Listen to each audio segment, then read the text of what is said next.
অনেকদিন ধরে ভাবছিলাম এসপ্ল্যানেডে যাবো, তা আজ ফাইনালি চলেই আসলাম। আমি এসপ্ল্যানেড মেট্রো স্টেশনে না নেমে রবীন্দ্র সদন মেট্রো স্টেশনে নামলাম।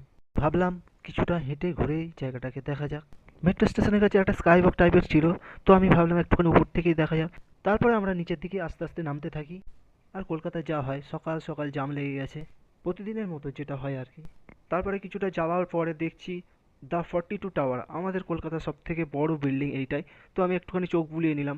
আমি এ পাশ দিয়ে একবারই বাইকে করে এসেছিলাম, তো রবীন্দ্র সদন থেকে এসপ্ল্যানেড খুব কাছে মনে হয়েছিল, কিন্তু পায়ে হেঁটে প্রচুর দূর মনে হচ্ছে। আগে জানলে হয়তো হেঁটে আসার ডিসিশনটা চেঞ্জ করতাম। রাস্তার পাশে ফুটপাতে প্রচুর দোকান, তো দেখে মনে হচ্ছিল কিছু খেয়ে ফেলি। তো তারপর মনে হলো এসপ্ল্যানেডে যাই, কিছু কেনাকাটা করি, তারপরে নয় খাওয়া যাবে লাস্ট শেষে। তো দেখতে দেখতে অবশেষে পার্ক স্ট্রিট মেট্রো স্টেশনে আমরা চলে আসি। আর পার্ক স্ট্রিট মেট্রো স্টেশনের কাছে প্রচুর খাবারের দোকান, সেগুলো দেখতে দেখতে আস্তে আস্তে পার্ক স্ট্রিট মোড়ের কাছে চলে এলাম আমরা। তারপর পার্ক স্ট্রিট মোড় থেকে এগোতেই